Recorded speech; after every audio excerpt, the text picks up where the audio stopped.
Remember I told you early on that, and do speak to the devil?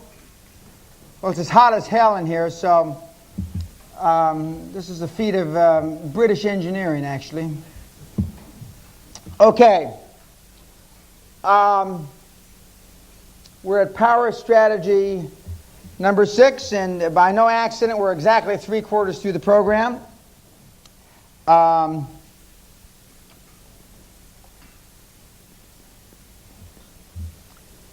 I am 271 in naught in my litigation record.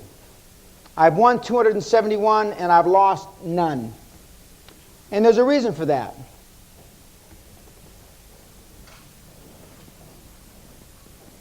I don't get good representation, I get the best. The finest lawyers on this planet have represented me over the years.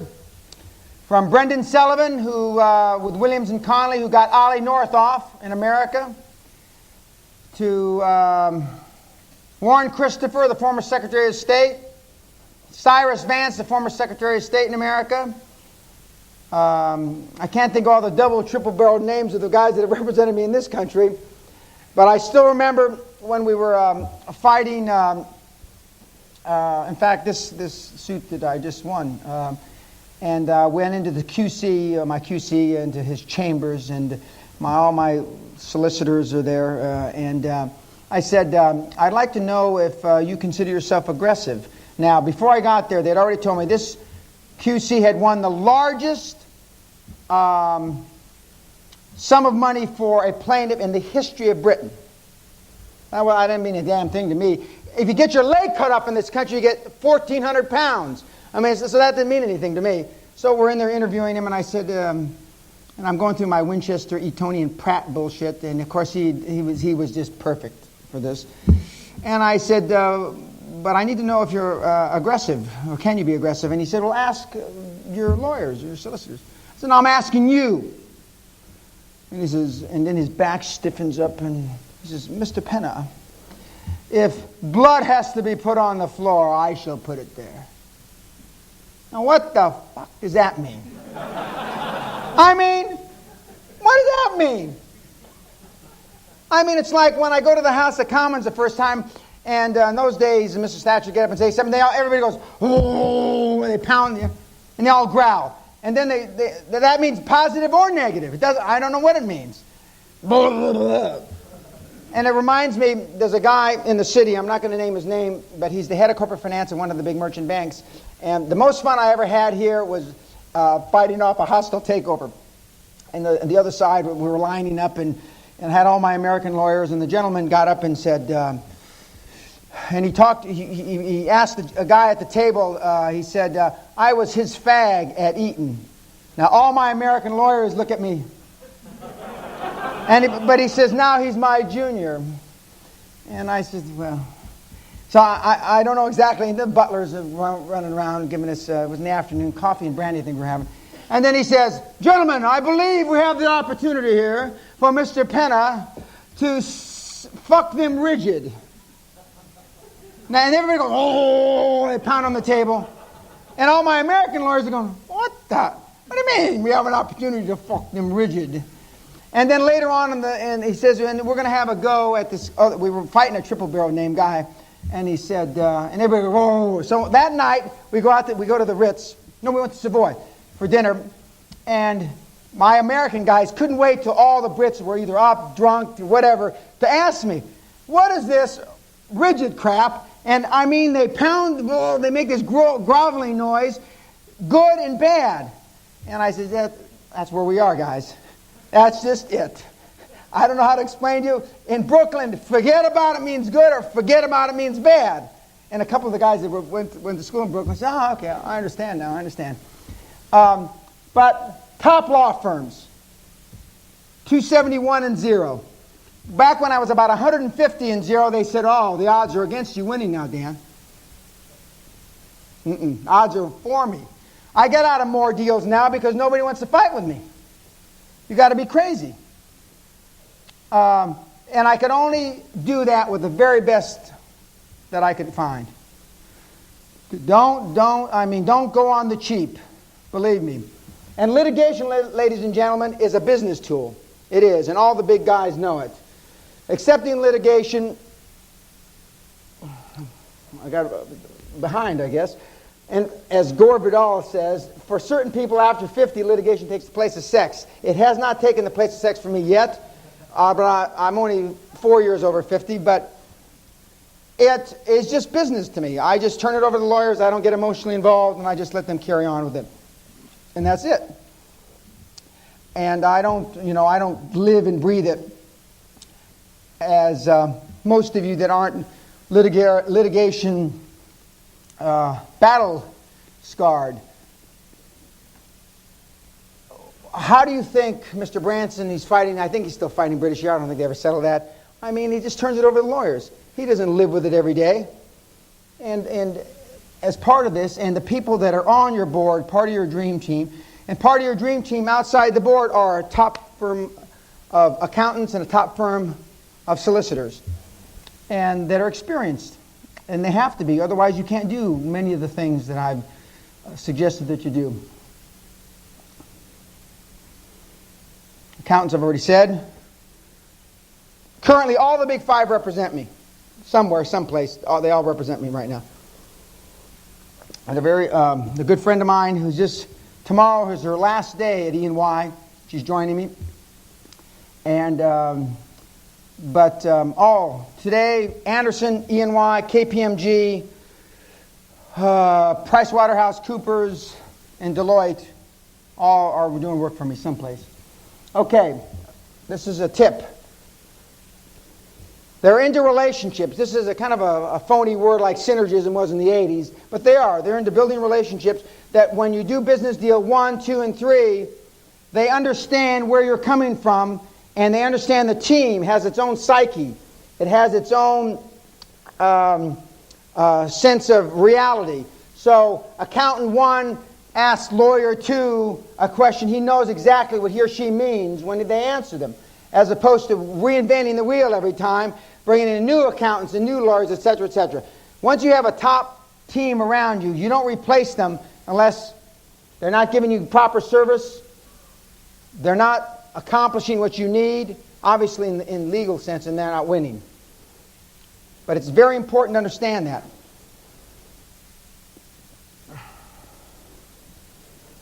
See, we are trying to create a perception in the minds of the people dealing with your company. And again, perception is reality, and that we hire the very best. By definition, people know that when they deal with me. We're not dealing with some also-ran. That's not to say I don't use boutique firms for special niche projects, and I do.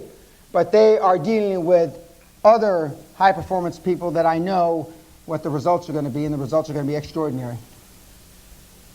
And your expectations must be always to win, always. And lawyers, in fact, I talked to a lawyer yesterday in Miami. We're going to court. And I said that, I've been doing this 30 years, and he's been practicing law 25 years, and I don't want to hear all this bullshit about Rule 11. Rule 11 means, in American law, is that if you bring a frivolous lawsuit, you can get, really done by the judge. And I said, I don't bring frivolous lawsuits. By definition, I know. And I said, I don't want you telling all my people just because I'm here in England that we're worried about a Rule 11 and start sending me cover your bum faxes and letters and emails because you're afraid. And he says, okay. So yesterday evening, I got a voicemail from my partner, Bruce Whipple. Remember, if you ever see Bruce, it's not a good thing.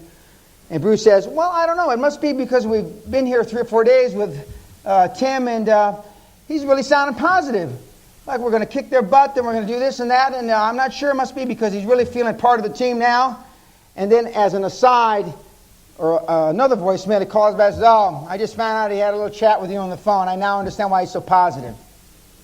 Because I will not allow negative bullshit from my professionals. I don't want to hear it. I don't want to hear where there's a 5% chance we're going to lose. There's a 0% chance we're going to lose. And you've got to build that into the team. And the person that hires everybody, the founder, the CEO, whatever, the managing director, sets the tone. And from the top, the tone flows down. The very lowest person that works for the company and the very smallest person that's part of those professional team. part of your professional team.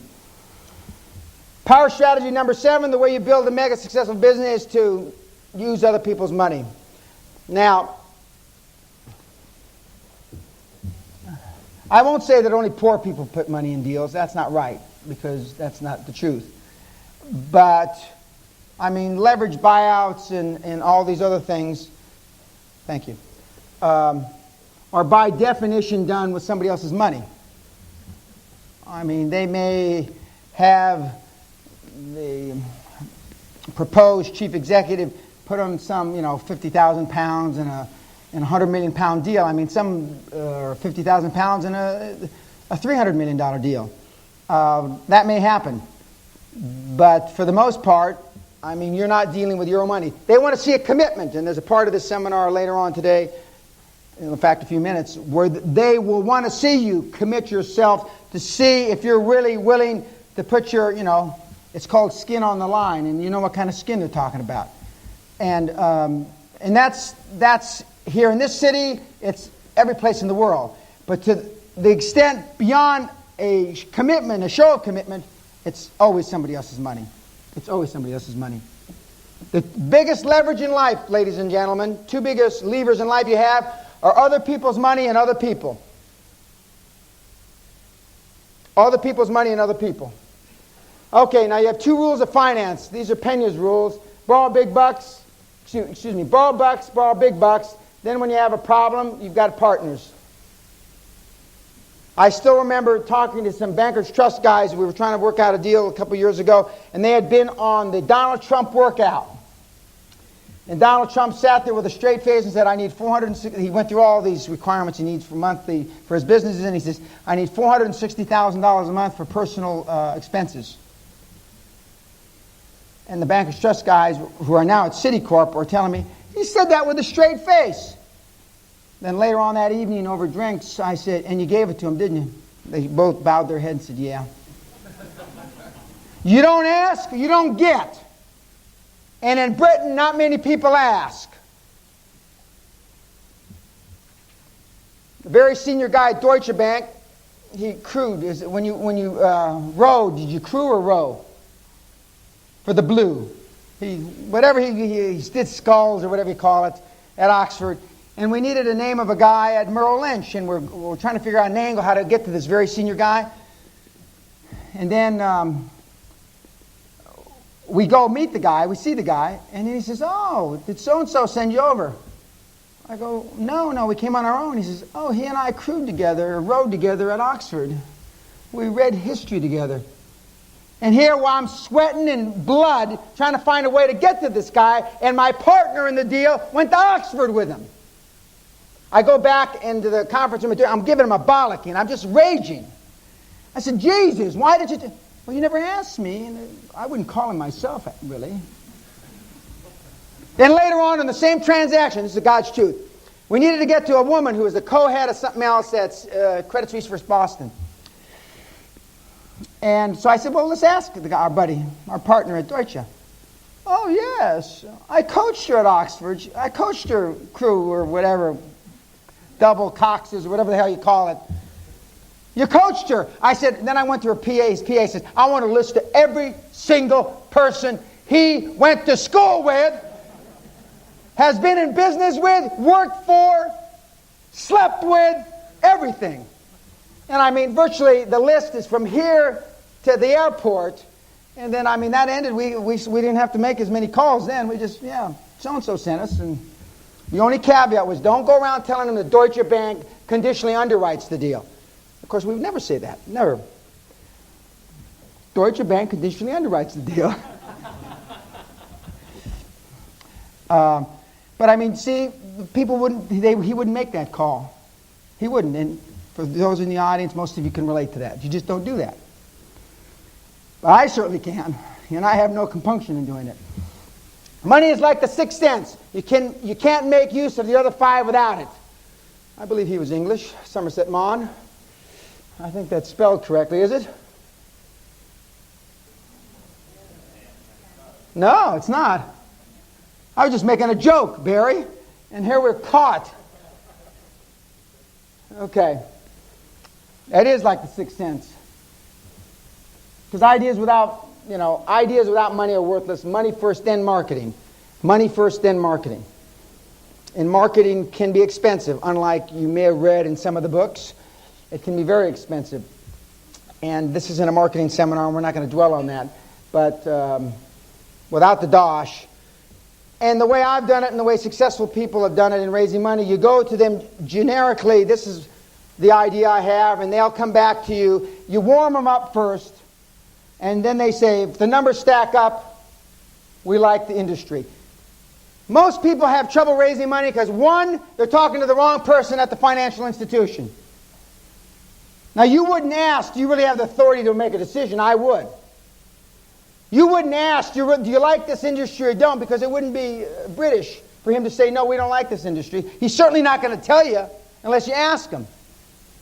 So we get a lot of those questions out of the way before we even go to the financial institution. And in America, I say, do you have any regulatory problems that would preclude you from making this loan if you like the deal in such and such industry?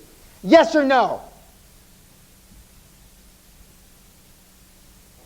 Same with the British institution, except you don't have to worry about the regulatory as much as they do in the United States. So we pre-qualified them. It's like selling insurance. If I could show you a way to do such and such with your estate, over the blah, that would enhance the estate that you're going to live in, yes or no? And the answer is always going to be yes. You must spend 90% of your time in pursuit of money, because without the cash, you're dead in the water. And I would add to that 90% of your time in search of money and ways to do transactions. A gentleman who asked me at the break, as I was walking out, I understand this, you got to be first, and he's being bought out by his employees. He says, what do I do now? Now, he was a little long in the tooth, so I felt like saying, but I didn't, because I think he knew I was going to say this. I'm not sure that you have time to do anything else. For your state, maybe you can get something started. But these cycles we're talking about are 3 to 7 years. The shortest I've ever done it from an inception of an idea or a genesis of an idea to exits, 25 months. The longest, 13 years. 13 years I try to guess what the market was going to do. How do you get the banks and the financial institutions to lend you your money you need? First of all, ladies and gentlemen, this is a real difficult one for the British. You've got to ask them. You've got to call them up. You've got to put the phone to your ear. Another story that I use was working with one of the high-profile CEOs here in the city, and we were working on trying to do a deal for Booker PLC. And there was only there was 3 CEOs shortlist. And Morgan Stanley, it's no secret, was working on the deal with us. And they said, Morgan Stanley says, there's only 3 guys in the city that we could do this with. So they named the 3, and I said, which is the top one? And I said, fine. Why don't we get this guy? He said, oh, no, he wouldn't do the deal. Has anybody called him? No. Get his phone number. Get him on the phone. Got to his receptionist, his PA, got to him on the phone, said, if I could interest you in a deal, $7 billion, blah, blah, blah, blah, blah, would you be? He said, absolutely. What industries? I'll come over and I'll tell you. I got over there, and I'm sitting across his conference table from him, and then he tells me he turned the job down 5 months before. And I talk him into doing it anyway. We had trouble getting a venture capitalist, and Sinven, the head of Sinven, one of the big VCs, venture capitalists, calls him to go shooting at the weekend, right in the middle of the deal. Boy, I wish I could be there, I thought.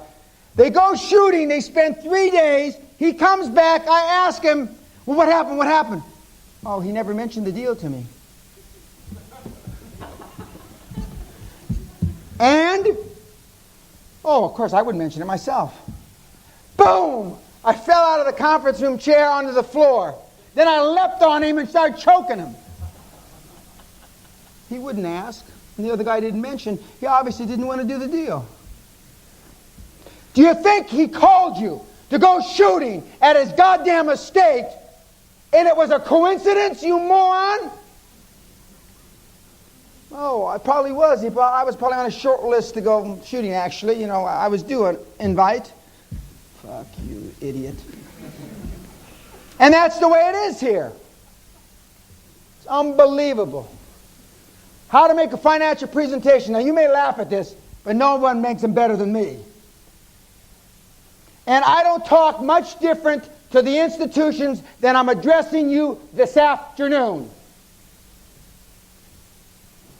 We certainly have nobody going to sleep in my presentations. I practice, practice, practice. And if I still practice at my level of expertise, God knows what you ought to be doing.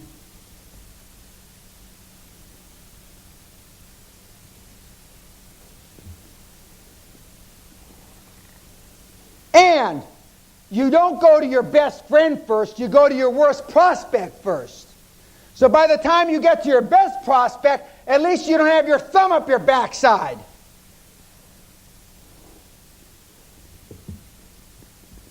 One of the biggest mistakes in trying to raise money is you go to where you think you've got leverage to start with.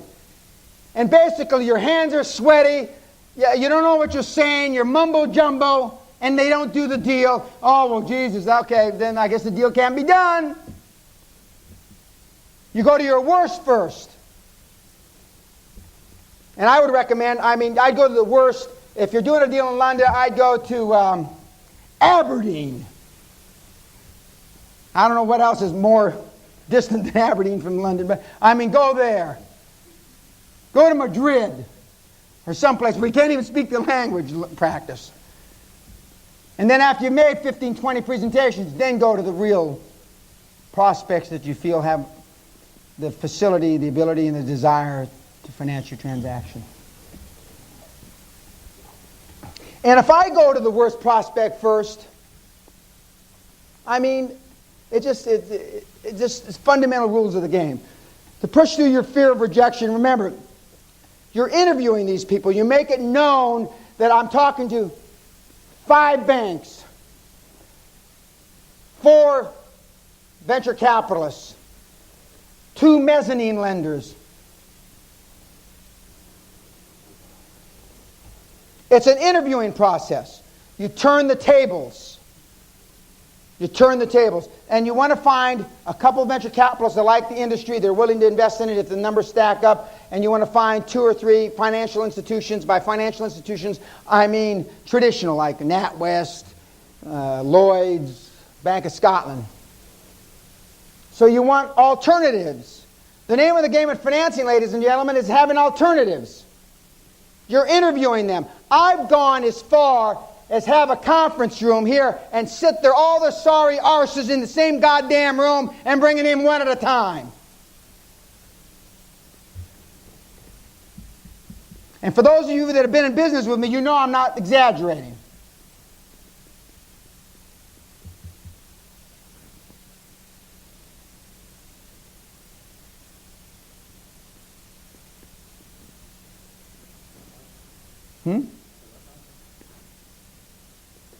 Yeah. This is one of my real pet peeves. I'm telling you. Monahan from Domino's Pizza, that slide from an hour, 2, 3 hours ago. No business plan. Now, that's not to say you don't have a 3 or 4 page executive summary. But now, why don't I like business plans? And why would I not want you, in your infinite wisdom, in your double first from Oxbridge, armed with a goddamn business plan? Now think about it. First of all, it gives them a benchmark to measure you by, and you can't manage. You're way out of a wet paper bag. So why in God's name would we want to give them some sort of benchmark that they can hold you to? That's number one. Number two, a business plan is nothing more, if you haven't been able to tell, I'm on a roll now. A business plan is nothing more than a big, fat-ass guess. A guess. Revenues will be higher than they should be, and costs will be lower. I've never seen one of you fail with your business plan. Yet, almost all business plans fail. Now, why is that? Even the British bankers are smart enough to figure this out. You don't want, and a venture capitalist in a good bank or a good Morgan Stanley will write your damn plan. And they know what they're doing. You don't. The only people that make money off business plans are the people that write the software. for you to use. On top of it, 95, now this is going to be a stunner for you, 95% of all business plans, ladies and gentlemen, don't get read, or they're read by some low-level nerd that just got out of university because he's got to practice on something.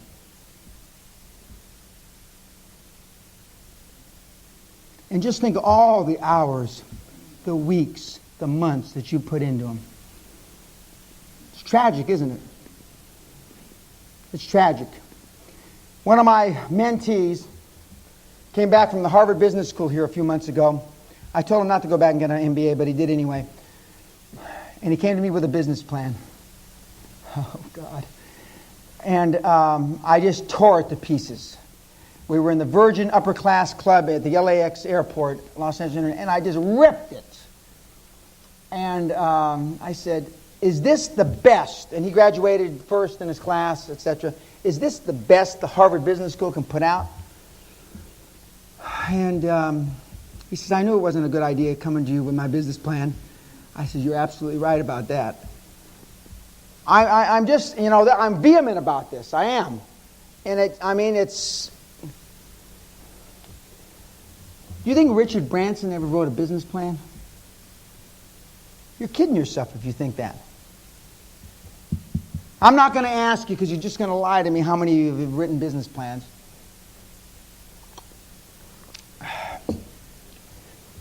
Executive summary, they'll help you put the business plan together if that's what you need. I've never written a business plan in 30 years, and that's the truth. Now, if in your infinite wisdom, your deal, the interest rate percentage points are not worth quibbling over, if 1, 3, or 5 over basis or LIBOR or whatever the hell rate it is makes a difference in your deal, the deal is too tight and there's no room for errors, and you're not a manager. You're not a good manager. You're not. Why do I look for fat margins in big markets? Because even though I am a good manager, I don't want to be put to the task of managing within tight constraints, and either should you. If 3 over LIBOR, the difference kills your deal, the deal's too tight, and you shouldn't do it. Because most of you, maybe there's a handful of good managers in the audience, I doubt it, because that would be just such an anomaly beyond my comprehension.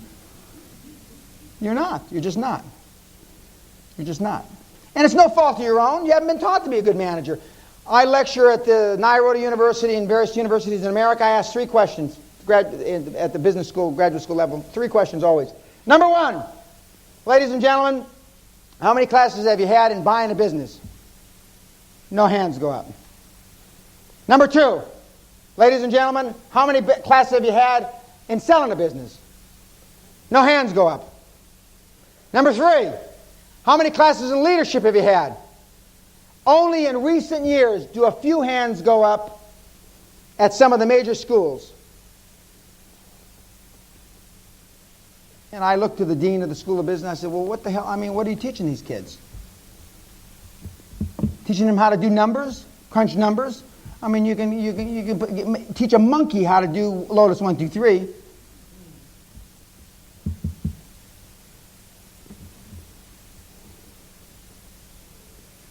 And as my handcuffs, Freudian slip, as my cufflinks, and not today, my tie, not today, and because I wear frog ties and cufflinks, and because you got to kiss a lot of frogs.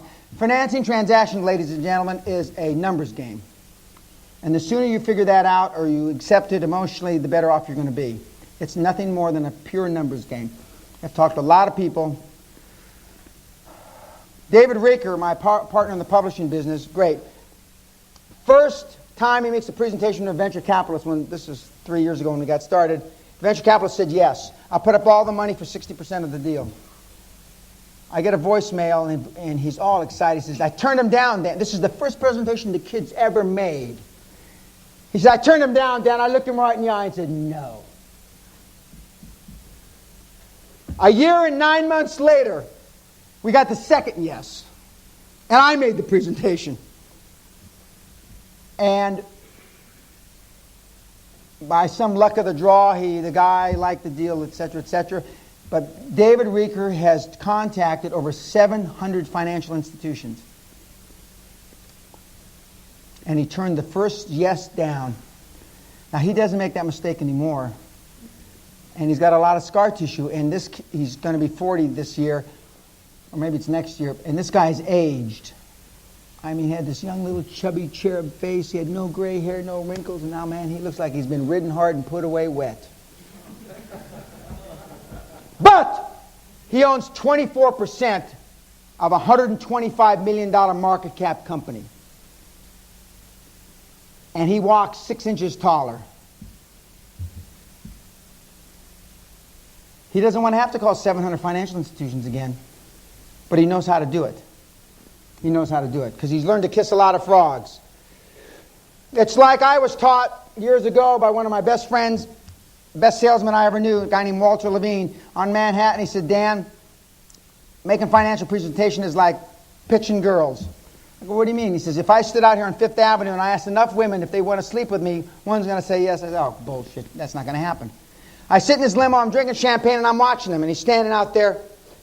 He got spit on, slapped, and kicked.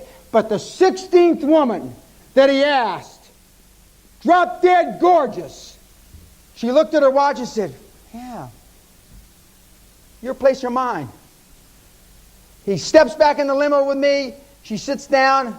I'm gobsmacked, as they would say in this country. And I asked her why. He says, well, I got an hour and 20 minutes. I'm a little randy, so what the hell, why not?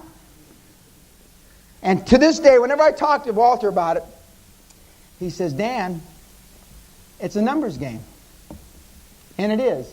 If you must be prepared to back your own dreams with security or cash, if you can't, won't, remember I talked about that, at least that commitment you can make. If you can or won't, back it. How can you expect anyone else to? Most people fall down at this hurdle because they are not prepared to risk a cent of their own money on their dream. Lenders like to see you put your life on the line, especially in the early stages, which most of you are at. At my stage, I don't have to do that anymore. I haven't personally signed for anything in a long, long time. It keeps you focused and serious. Well, if you're only worth 50,000 pounds and you got 50,000 pounds at risk, it keeps you focused. It does. There's no question about that. It keeps you focused. And that's the only reason they do it, because it's certainly not any of the money that they are depending on for you to finance. Real net worth in the tens or hundreds of millions is not built to running the business. It is built from selling, floating the business, and then repeating this process. All the major fortunes that have been made in recent years have been made this way. Buying, selling, or buying, floating, etc. It's a very simple concept, and everybody realizes it. I mean, it's in this game like I am, and that has been in it for a long, long time like I have. Now, since you have a finite life, we're not going to live forever, you can do this maybe 3 to 5 times in your career. For those of you that are older, maybe one more shot at it. But it's actually 3 to 7 years. 3 to 7 years, 3 to 5 years. Now, with the advent of AIM stock exchange here in this country, I mean, it's easier to float things. And the easier it gets, the shorter the time frame. You can get out, get liquid. I have a friend of mine that gets involved in public companies, starts them, and then resigns as a chairman or MD, turns them over to somebody else, and does it again. Because once you're not on the board, then you're free to sell shares at any time. The great thing, one of the reasons I went public here first, was there's no such a thing as Rule 144, a stiff stock. What does that mean? In other words, the day that I first was floated here, my stocks weren't restricted. I could sell them. I'd have to announce it, and the shareholders might not like it, but I could sell them. In America, they make you keep the damn things for 1, 3, 5, 10 years. You can't sell them. Then you never get out. When I tell friends of mine that run public companies over there, Jesus, Dan, no wonder you moved there. See, you've got so many benefits here. The company's house. Private companies have to post their records, even if it's a year late. In America, you can't find out anything about a private company without a private investigator and you tap their phones. There's a lot of things you take for granted here. That's why it's a great place to live. It's a great place to make money. Some of you will say, after hearing you, Dan, we realize this. It has nothing to do with intelligence. It does have to do with modeling someone that's done it before you. I wish that Grazos was alive. Costa, he told me about 20-some years ago, he says, Dan, Lloyd's of London's going to get in trouble. He says, it's unbelievable, the names, those guys that are the names. And he says, I don't know who they are, but they're a great group of fellas. And he says, you know, they just pay. And in recent years, we all know that the names did get in trouble and they lost a lot of money. And but it's a great place. You have great opportunities here. Great opportunities. And after this, you can never say you didn't understand those opportunities, because now you're being given information, albeit not new, but in a different form that you can use in moving forward with your own dreams and passions. And again, I mean, notwithstanding, we've got room temperature IQs. It doesn't matter if your IQ is room temperature. It doesn't. I never knew about room temperature being 88 degrees. That's a thermometer. That must be an anal thermometer. Academic intelligence offers virtually no preparation for the turmoil, chaos of opportunities which exist today. Virtually none. I mean, the kids that are coming out of school today are just unbelievable. A partner, his brother just went to work for Goldman Sachs in London. And he's a young kid, bright, first in his class. And he works for Goldman Sachs, so that means he's one of the better ones. And he doesn't have a clue. Do you realize 67% of all the money managed on the planet today is managed by people less than 30 years old? 2/3 of that 2/3, we're talking about trillions of dollars, is managed by kids less than 26 years old. Do you really understand what that really means? It's staggering. When the next dump comes, we have people, most of the people, all the people that manage money today weren't around in the crash of '87. It's going to be staggering. I mean, it's going to make, I can't find words to describe it. I just can't. I mean, the things like bearings and those kinds of things are just, they're just the tip of the iceberg. Now, the average net worth of a Forbes 400 member who dropped out of college is $4.8 billion, and the average net worth of a Forbes member with Ivy League degree is $2.3 billion. What does that tell you about education? And that's without Bill Gates' numbers in it. Because Bill's, skews the numbers quite a bit. But that's without Bill's numbers. I don't know what the hell it'd be if you add Bill's 100 billion or 110 billion, whatever the hell he's worth. Education got nothing to do with it. But it's better if you're smart than stupid. There's no question about that in any program. It's better. How much better? I don't know. But it is better. But it's not a requisite to have a double first Oxbridge or Ivy League education. It isn't. It just isn't. As many of the people prove, Richard Branson, Bill Gates, etc. As Andrew Carnegie, and I almost bought Skibo Castle once, his old home. Here's my formula for success. Concentrate your energy, thought, and capital exclusively upon the business in which you are engaged. Having begun on one line, resolve to fight it out on that line and to lead in it. Lead, be different, be first. Different way of saying it, same thought process, same precepts, without a doubt. Interesting point. For those of you that are familiar with Napoleon Hill, Think and Grow Rich, you remember that he went to interview as a newspaper reporter Andrew Carnegie in San Francisco, I don't know, a long time ago, 70, 80 years ago, maybe longer. And he was so engrossed with the man, the old man liked the kid, that he stayed the weekend. Then at the end of the weekend, Mr. Carnegie pulled out his pocket watch and said, I'm going to give you an opportunity once in a lifetime to interview the 500 richest, blah, blah, blah, blah, write a book, probably take you 20 years, to the secrets of the super wealthy. Would you like to do it? And he looks down at his watch. Now, what Napoleon Hill didn't know at the time is he had given him 60 seconds to answer the question. 60. Not 6 years. He wasn't British. 60 seconds. 26 seconds into the question, Napoleon Hill said, "Yes, I'll do it." Mr. Carnegie was looking for a man that knew how to take action. Now then, Mr. Carnegie dropped the other shoe. Well, of course, you realize you won't get paid. All the way home from Mr. Carnegie's house, he's thinking, God, my family's going to think I'm an idiot. I'm going to think I'm crazy. Maybe I ought to go back. And he surmised people like Mr. Carnegie probably don't renegotiate deals. And that's my pet peeve. You lie to me, you cheat me, or you try to change a deal, you might as well give your soul to God, because your ass is mine, saith Peña. And all the big guys are the same. You try to change a deal. I make a deal even though it's bad and I'm getting ripped. That's my problem. I'm a big boy. I don't care about interest rates changing, economic conditions. That's all bullshit. I'm a big boy. I know economic conditions change. I know interest rates change. I know countries can nationalize industries. Yet the yous, as they would say in Scotland, that's the first thing you cry about. But the things change, Dan. Well, I don't give a damn things change. Don't cut a deal, then. The summary of the power strategies 1 through 8.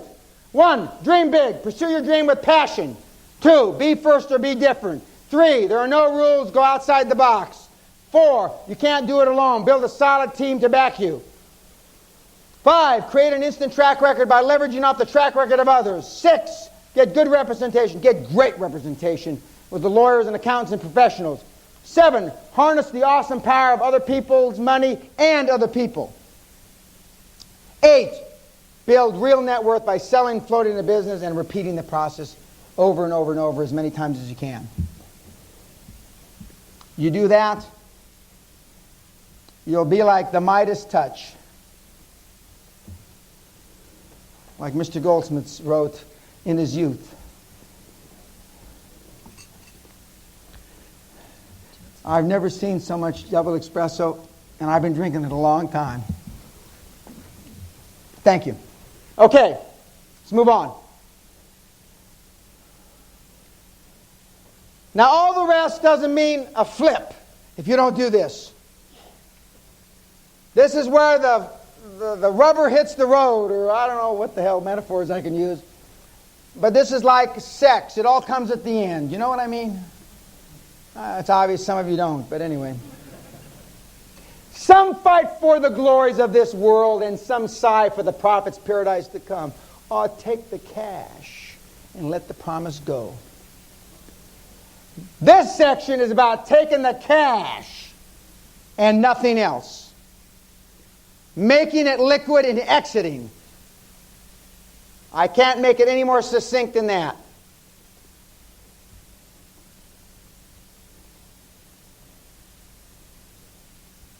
Planning an exit strategy, or how to extricate yourself from the clutches of the hideous business monster you have created with your pockets loaded with loot. Another way of saying it. Sounds like a copywriter's way of saying it, actually. Loaded with loot.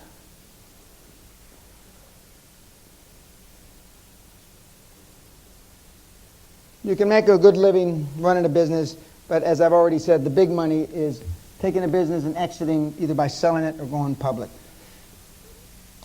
Now let's talk about that in some depth and see if I can get this across to you as succinctly as I know how.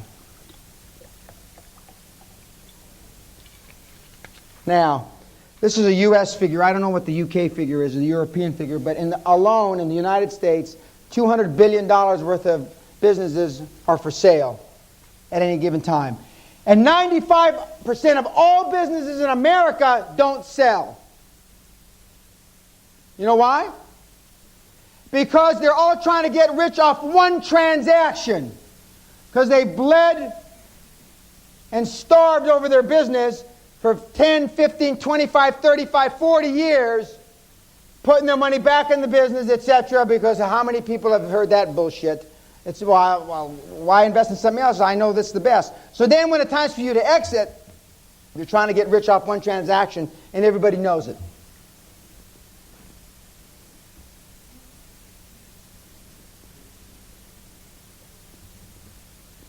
Over 5 years.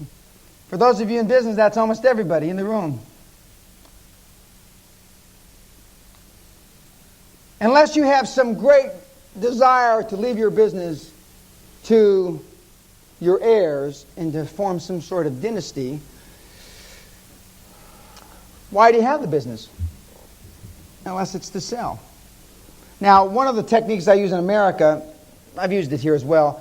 I'll sit down with Mr. and Mrs. Doofus. I'm going to buy their business. Would you have any partners, Mr. and Mrs. Doofus? Oh, no, we own 100% of this business. I said, no, you have a partner. No, we don't. Sorry, Mr. Peña, we don't have a partner. I said, yes, you do. United States government, 55% inheritance tax. Similar tax in this country without estate planning. 96+% of the people in the world have no estate planning. I'm not talking third world. I'm talking about sophisticated world. Not even a will. And what's going to happen to you, Mrs. Doofus, when Mr. Doofus goes? Well, I don't know. Well, you got no liquidity in your business. Well, what do you mean? You're going to have to pay 55% of the worth of this miserable business to Uncle Sam in inheritance tax. Well, we ain't got no 55%. I said, you've got no liquidity. So Arvie here, Arvie Doofus is going to leave Helen Doofus with a bill. And how are you going to pay it, Helen? And she looks at Arvie, who's spitting up blood from emphysema. Arvie, you never told me that. What am I going to do? And it's no different in this country. The best prospects to buy business from are from 57 to 62. Been in business 14.6 years, and better one of them spitting up blood. Now, some people say that that's what I look for, and that's not true. I just happen to know the statistics. Now, 50% of all Fortune 500 companies from 1980 don't exist today. That's a staggering figure. And it's not much different for the FTSE. Why? Consolidation, out of business, Smith Corona typewriter, buggy whip.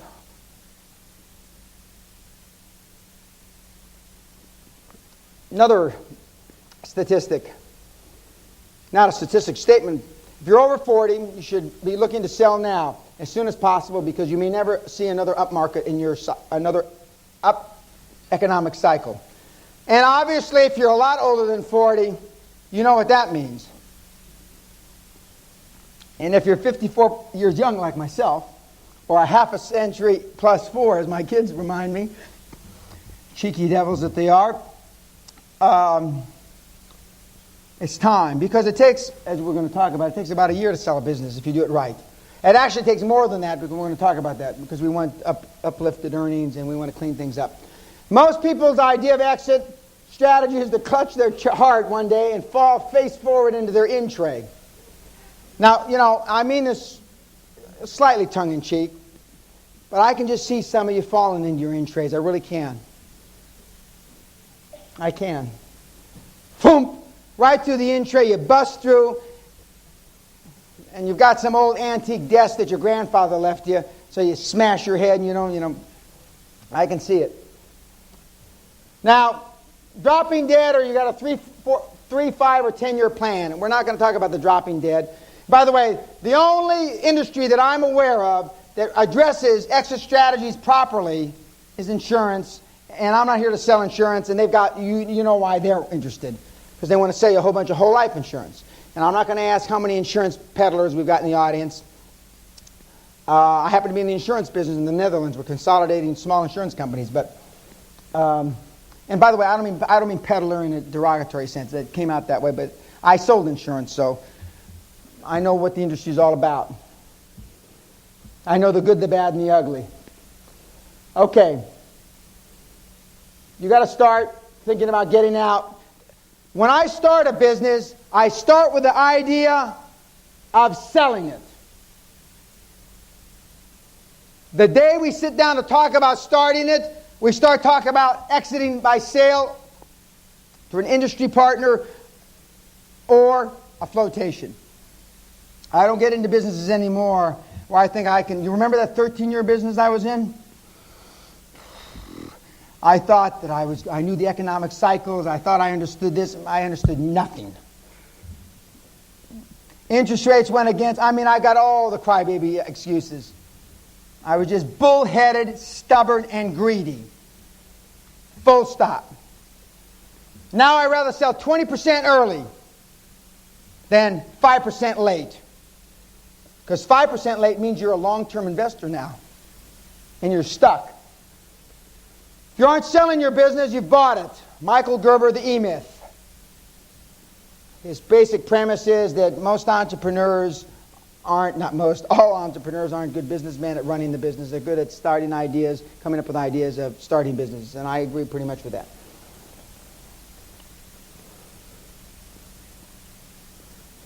I asked you this earlier, and I saw the looks on your faces. Would you buy your business if it were sale today? You had the opportunity to buy it? I know the answer. See, you wouldn't be foolish enough to buy your own business, would you? You're not that stupid, are you?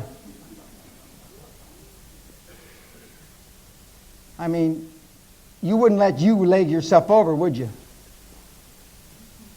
Well, then why do you think, are you that much smarter than the moron you're going to try to sell it to? I don't think so. Somebody that didn't see the opportunity to sell. Virtually all people know when to buy businesses. Hardly any know when to sell. Hardly any. I met with one of the co-founders of MFI, the furniture thing, the other night. And I knew Noel Lister, the founder of... And I remember when he sold it. He and I invested together in a bad investment deal that we lost our shirts, both of us. And I remember when he sold about 15 years ago or thereabouts, and he spent 4 or 5 million pounds on a big yacht that he had built in Holland, and he took the rest of his money. And this was a guy that knew when to sell. A Yorkshire man, as they say. A little joke about how many people from Yorkshire do we have? Okay. There was a program again on BBC, a 2-hour program on Yorkshire cricket that could have been 30 minutes. And they've got some Yorkshire guy, and I can't remember his name, and he's talking about the greatest spin bowler or whatever the Yorkshire cricket ever saw in the 50s or 60s. And he says, I remember interviewing him one time, and he said, and he was making it to believe like this guy wasn't as bright as he could have been. And he said, I remember him saying, Yorkshire cricket in the 60s is going to rise from the ashes like Spartacus. Spartacus? And I roared. I fell out of the chair laughing because it's obviously the Phoenix, right? And this guy from Yorkshire says, like the Spartacus. And he said the staple food of a Yorkshire cricketer wasn't salads or health foods. It was fish and chips. And he went on and had all these little vignettes, stories about Yorkshire cricket. And at the end of the day, he was basically saying Yorkshire cricketers were thick as a plank. Now, I don't know if that's true or not. I've never been to Yorkshire that I know of. But it was interesting. Again, BBC in its infinite wisdom made a 30-minute program into 2 hours. And but I like BBC. They interviewed me. They were very nice to me. I went to the BBC headquarters over there by the Langham Hilton, whatever that. Very nice. Nice lunch. Okay. I've already said they don't know when to sell. They only know when to start. Now, if you haven't already figured out, ladies and gentlemen, the good news is you're here, and the bad news is you're here. You are the problem. Now, I've said this 15, 20, 30, 40 different ways, all morning, all afternoon. You are the problem. You have no problem but you. It's not industry, it's not interest rates, it's not the economy, it's not the chancellor and the budget. It is you. Full stop, period. End of story.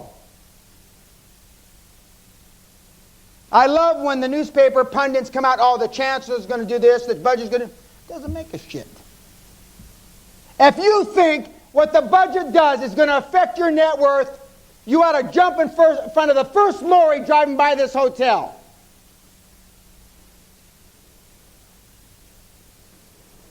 Now, let's talk about the 7-step exit strategy, how you get out of your heinous business that you're in. And see if we can find somebody to leg over, stuff it to them. 1, this eliminates almost everybody in the room. Make your business independent of you.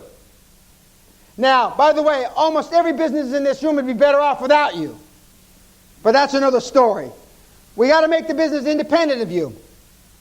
A business is not saleable unless it is almost totally independent of its owner, founder, because then they're going to look at what's cash flow going to be, what is turnover going to be without this man or woman or beast.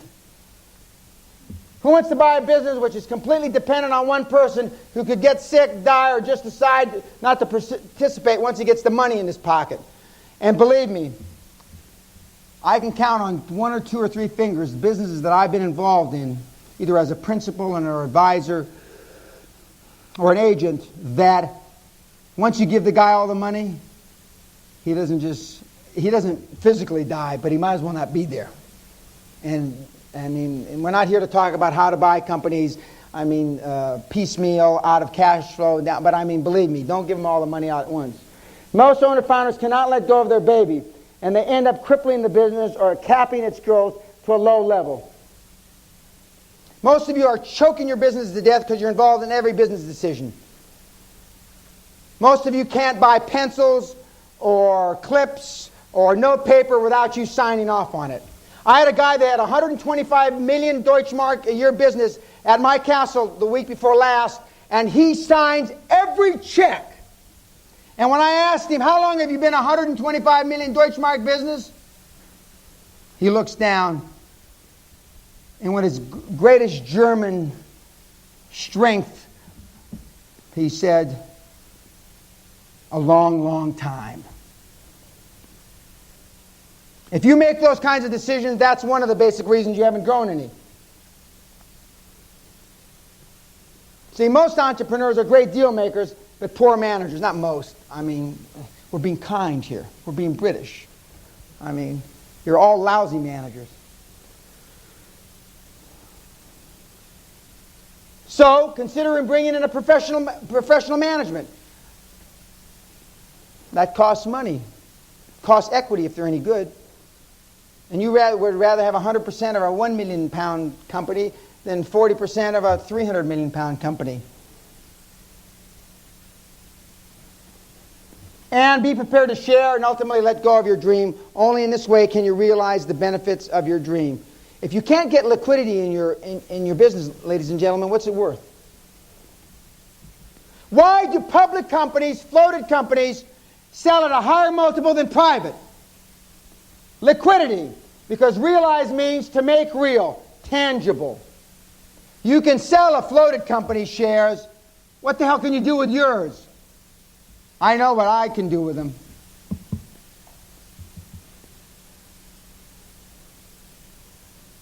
You realize in the private sector, a company that you can buy at 3, 4, 5 times cash flow or EBITDA sells at 10 or 12 or 15 times cash flow or EBITDA in the public market. Step number 2, make your business a turnkey operation. Systematize everything. Empower your employees. Let them make mistakes. Let them make decisions. When you increase spending authority, I can prove to you, I can demonstrate to you that spending decreases. If you allow your people to make the decisions, people always complain, Dan, they don't make the decisions the MD would make. You know why they don't? Because they don't have the information the MD has. You don't give them all the information. You give the line employee the same information you have, they will make better decisions 95% of the time, 99% of the time, because they're in the trenches doing it every day. Every job in the company could be turned or should be turned into a business, i.e., CEO of the 3rd floor. Ritz-Carlton Hotel, every chambermaid on a floor can spend $2,000 to make a customer happy. And the chief chambermaid of every floor can make any decisions necessary to make the customer happy, i.e., Ritz-Carlton has excellent service. They don't have to go to the assistant manager, whatever, night manager, etc. Try to avoid having irreplaceable people. There's not an organization that I have that not every single person is replaceable, myself included. And just one thing about that, at all times I want 1, 2, or 3 people within each organization that wants to be CEO or that wants my job.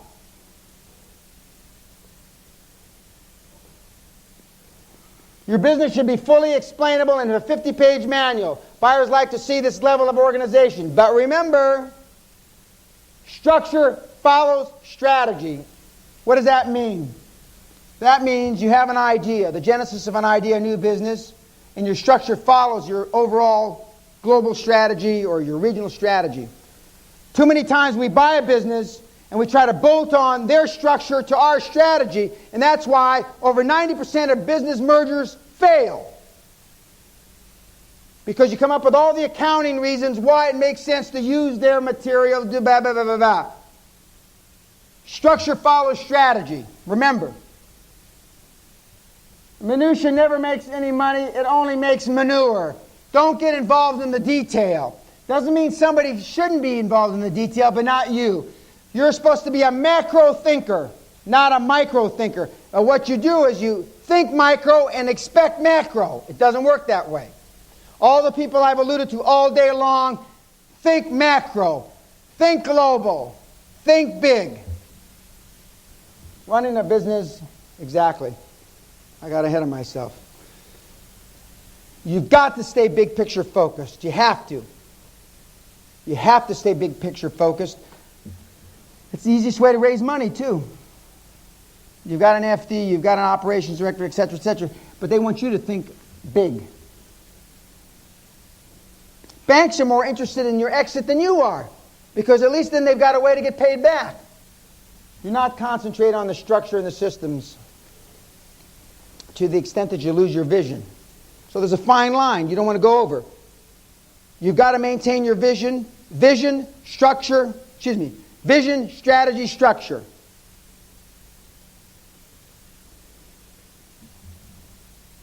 That's why when I go into an organization, it's very easy for me to figure out if anybody knows what the hell's going on. I ask very simple questions. Step number 3, pay yourself, your directors, and your staff first, through good times and bad times.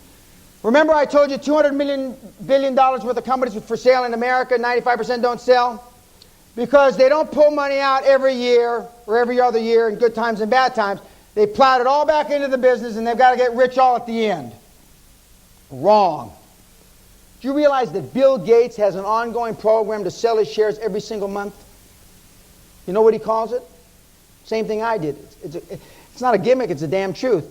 Estate planning. He sells tens of millions of dollars every single month. But no, you guys will plow it right back in.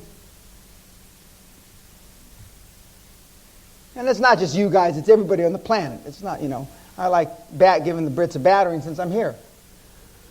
Pay yourself well. Okay. 1, it keeps you motivated. The best form of compensation I've ever used was a cash envelope at the end of each day to my salesman. Of course, the accountants and the FD and everybody, the Inland Revenue will all say you can't do that. Withholding and all that, Social Security, I did it anyway. I don't give a damn. As you can probably tell, I don't much give a damn what anybody says about things like that. Now, step 4, you want to puff up your business like a hog going to market. Puff it up like a show dog, as they say in Texas. I went out with her mother in university. Now, see, I don't mind poking fun at myself. See the difference?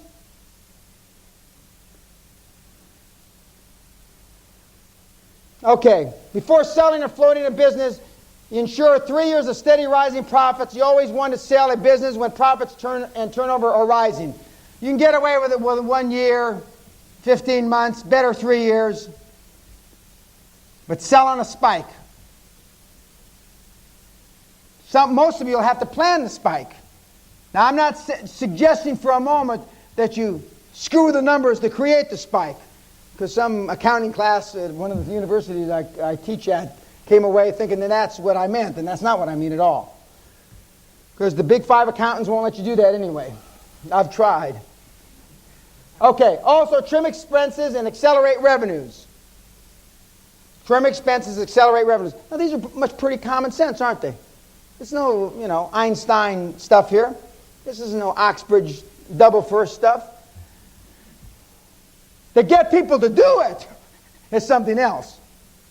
The closer the compensation is the actual fact which justifies it, the higher the motivation and the greater the impact. For example, these 2 people are my star salespersons, and I give them a bonus at the end of our fiscal year, 3 months after the accounts come in. No, these guys are my stars. I give them monthly bonuses or quarterly bonuses, and the closer their bonuses to what the actual physical act that they did to get the bonus, the more psychological and emotional impact.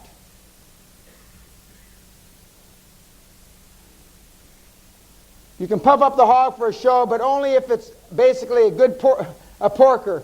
This is more copy of a copywriter.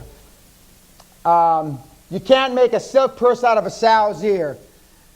Some of your businesses, I'm not laughing that this is funny so much.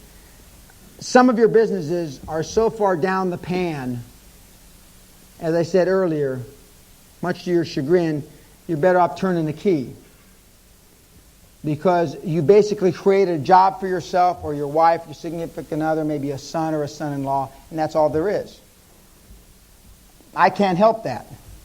All I can do is give you sage advice on how to move forward. A lot of this advice has nothing to do with your current business, unfortunately.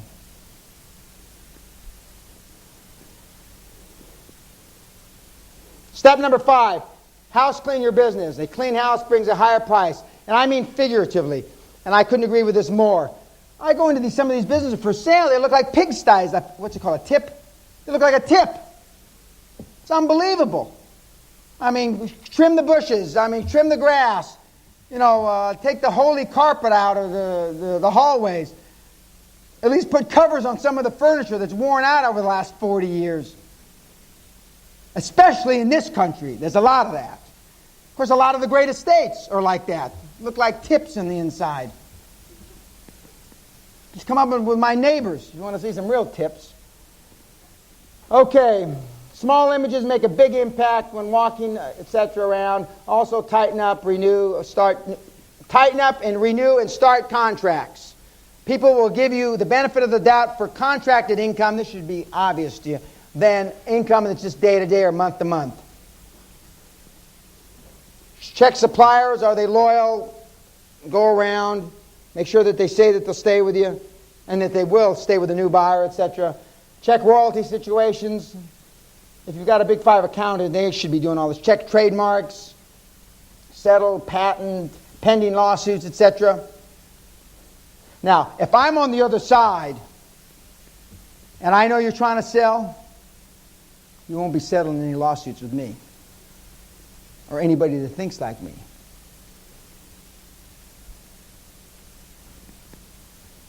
Clean up your financials.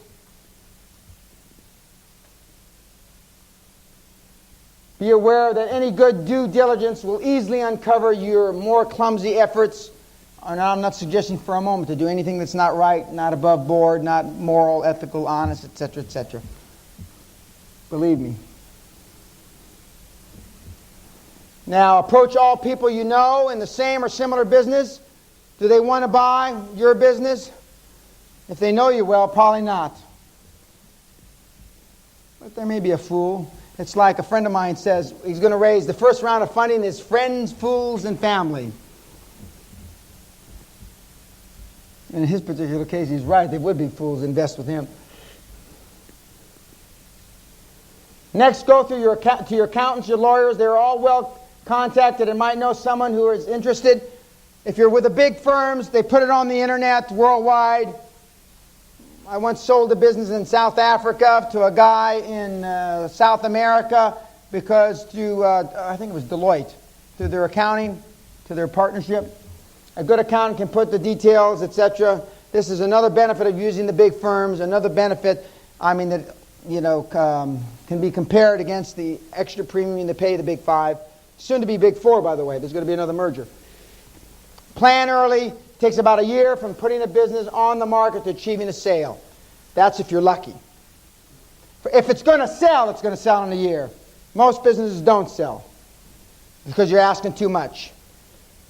It's like the head of the equity fund at Credit Suisse First Boston told me, Dan, we have 3.6 billion pounds to invest.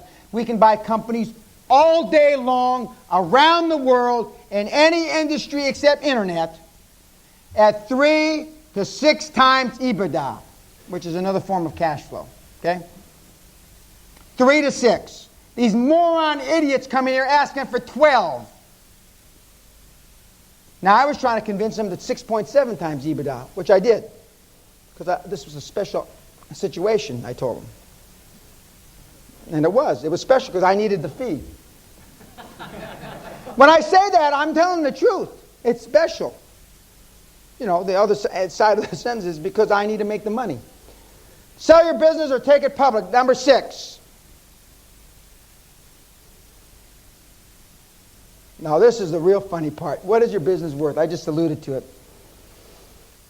And you have a card I think we passed out because I'm not so sure how much time we're going to have for questions about, are you interested in selling your business? Didn't we pass that out?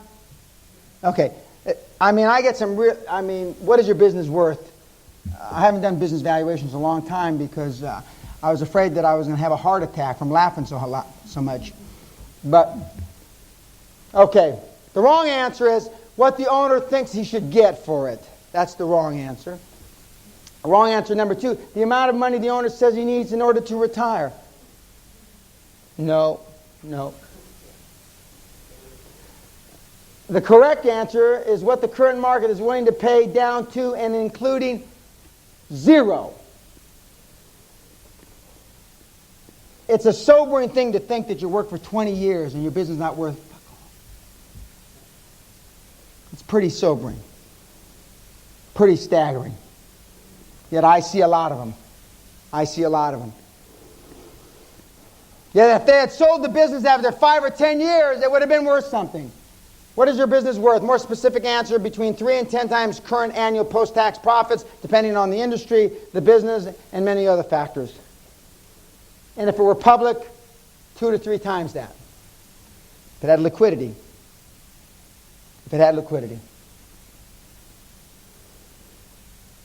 You operate in a cyclical economy and market, try to sell into an upwave, an upswing. We are currently in one. Now, you may be in an industry that's not, but for all intents and purposes, the market is. We've been in a bull market, arguably, since August of '82. That's 17 years. The average bull market dating back to the first burst on the Amsterdam Stock Exchange in 1630s is 30 months. Do you think we're overdue for a correction? I think so. And when the correction comes, it's going to be like when the meteor hit the earth and did away with all the prehistoric animals. That's what it's going to be like. Sellers and their this is one of my favorite sayings of Warren Buffett. Sellers and their representatives invariably present financial projections having more entertainment value than educational value. Actually. It's a joke. And you go into the theory, maybe you'll find an idiot to buy.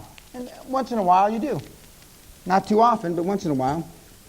And the other thing is, ladies and gentlemen, unfortunately for all of us, buyers are more sophisticated now. And you know what's made them more sophisticated? Is they can value companies in the damn internet. They know if you're feeding them a load of rubbish. The internet has reduced the price of other companies that you can buy and increased their own values, which I think is really an anomaly. Because there's really no way to measure the worth of an internet company. They're all losing their behinds. Step 7, start, buy a business, build and puff it up, sell the business, repeat this process, and you will make tens or hundreds of millions of pounds or whatever currency. There's no other legal way which does not rely upon luck. Start with an idea, build it up, sell it, float it. Cash out and repeat. Start up, cash out, repeat. Start up, cash out, repeat. There are young people in the audience that can do this several times before they pack it in. For some of us more mature in the audience and on the podium, maybe we got one more thrust at the underbelly of business. There was a great line in Sandpiper many years ago. Richard Crenna and the guy that used to ride the motorcycles, don't remember his name now. And he played in the original Thomas Crown Affair. Steve McQueen. And there's a great scene about during the Boer War, some war, I don't know what the hell war it was. They were going to go back, and the Boer War wasn't in China, I don't know what I'm talking about. Anyway, they were going to go back into China, and he says, we're going to go in and take one more thrust at the underbelly of China. Well, for us my age or thereabouts, we've got one more thrust at the underbelly of commerce. And to think that we have more than one more thrust, we are deluding ourselves and we are in big-time denial. And even if you're close to my age, younger, you are living in a dream world if you think you've got more than one more thrust at the underbelly of commerce.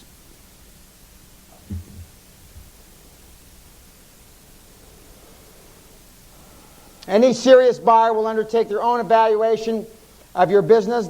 They will not believe your figures. Believe me, and my rule of thumb is I will not look at any business that does not have audited accounts, full stop. I don't care. Number 2, rule of thumb, I will give a 30 to 40% premium to Big 5 audited numbers as opposed to Schwartz & Schwartz chartered accountants out of Liverpool, 2 brothers and a nephew. And virtually everybody that's buying businesses or everybody that's in the financial institution business, lending, etc., has the same rule of thumb. Some varies 10 or 20% either way. Now this is the summary of the 7-step exit strategy. To achieve this, you need to, 1, make your business independent of you.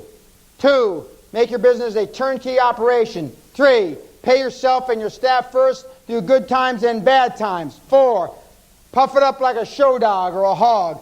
5, house clean your business. 6, sell your business or take it public. And 7, repeat the process ad nauseum as many times as you can. You follow those 7 steps and you'll make a lot of money. Summary of exit strategy. To create wealth in the tens or in the hundreds of millions, you need to 1, start or buy a business. 2, build it up and sell it or float it. Very simple. Very simple. And it's actually not hard to do in practice. It's not only simple to say, it's easy to do in practice. The skill or the discipline is knowing when to sell. And that's why I'd rather be 20% early, and if you're over 40 and you're in an upcycle, get out now.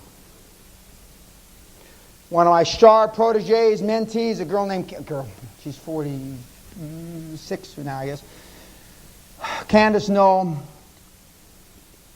A number of years ago, she started as a flight attendant with, I forget what airline. She moved to Houston in the middle 80s during the big depression, oil depression. She started a business that catered to Fortune 50 companies where an executive would move in. She'd take them from getting their kids in school, the wife into social clubs, them into a country club, homes, etc. And she used to rent these flats so they could live in while their houses were being ready. And I made the suggestion to her, I said, why don't you start buying these? Because at that time you could buy a flat, $3,000 per bedroom. That's how in the bottom of the market. 2,000 pounds per bedroom in a block of flats. 3 years ago, she owns 55 buildings now in Houston. 55. And the smallest flat block she's got has got maybe 40, 50, 60 flats. The biggest she's got has got 250, 300. 1, 2, 3, 4, 5 bedroom. And she had an offer to sell out. And to make a long story short, She came down, heads of agreement, etc., and at the last minute she pulled out because at that time she was only 41 or 42, and she said, "What will I do? I have nothing to do." And I'll say, "Candace, you're good looking, you're beautiful, you'll have a shit ton of money, and you're single. God Almighty, you got the world by the backside." She didn't do it. And her business isn't worth as much as it was then. I mean, she's probably lost 30% of the value, maybe more.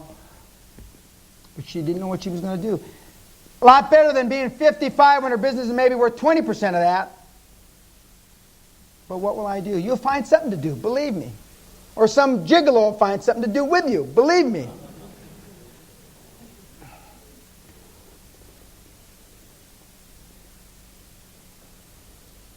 Now, we've heard a lot of stuff today. And no matter what you decide to do or not to do once you leave here, you're never going to be the same. You can never say you don't understand, I never had an opportunity because nobody ever explained it to me.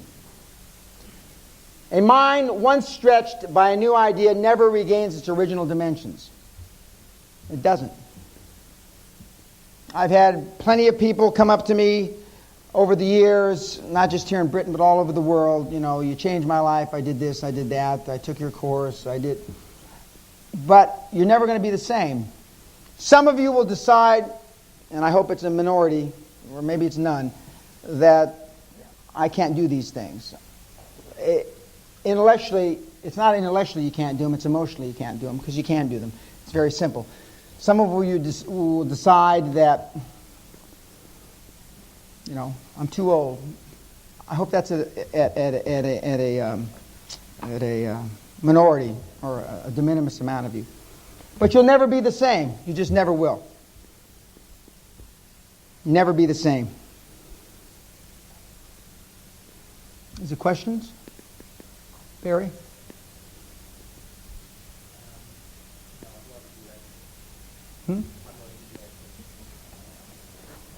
Okay. Like the beginning of my talk today, I think the closing is equally as important, and so if you will indulge me, I'm going to read you some prepared lines. This has been a long and hard day for you because I wanted to pack into this seminar as much useful information as I possibly could. I started the day with a little background information about myself, so you would feel comfortable about two things. Firstly, here was a man who had started from nothing and had no helping hand up the ladder of success. Secondly, here was a man who was genuinely super successful in any meaningful use of the word. Then I explained to you how to groom yourself for super success and how perception is reality.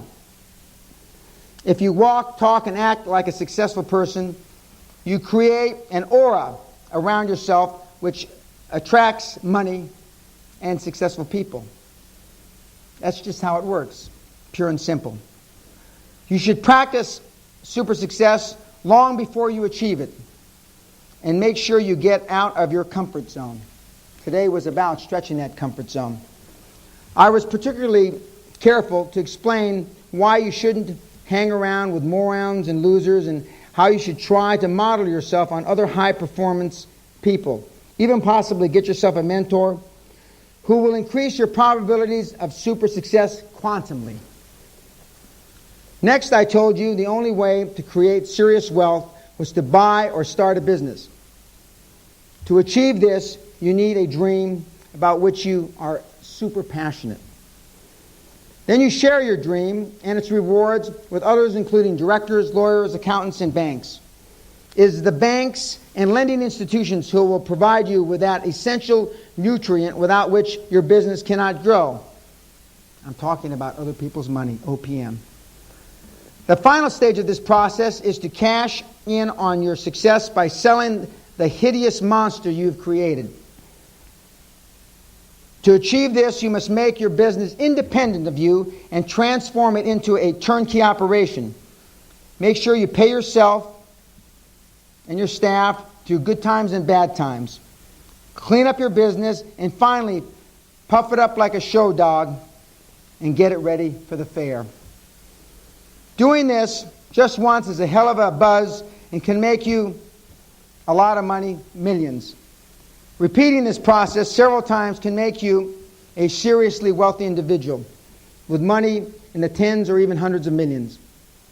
Ladies and gentlemen, my task today has been to try and knock you out of your comfort zone and get you fighting fit. A lean, mean fighting machine ready to take on the world instead of drifting slowly towards old age and death. I hope I have achieved this. But I must warn you, a proven countdown kicks in from the moment I stop speaking.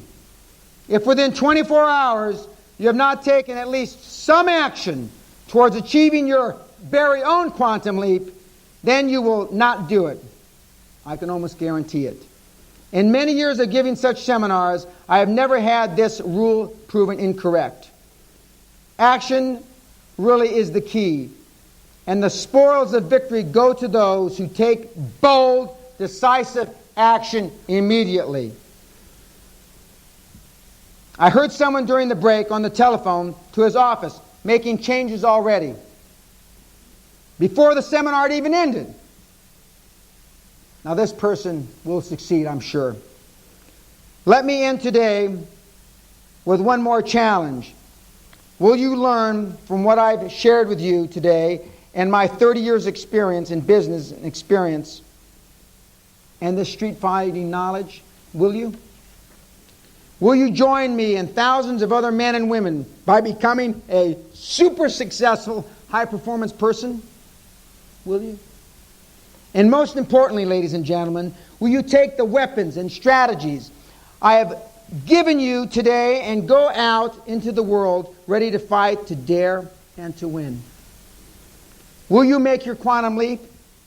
Ladies and gentlemen, thank you for your attention, and may the QLA force go with you and be with you always. Thank you.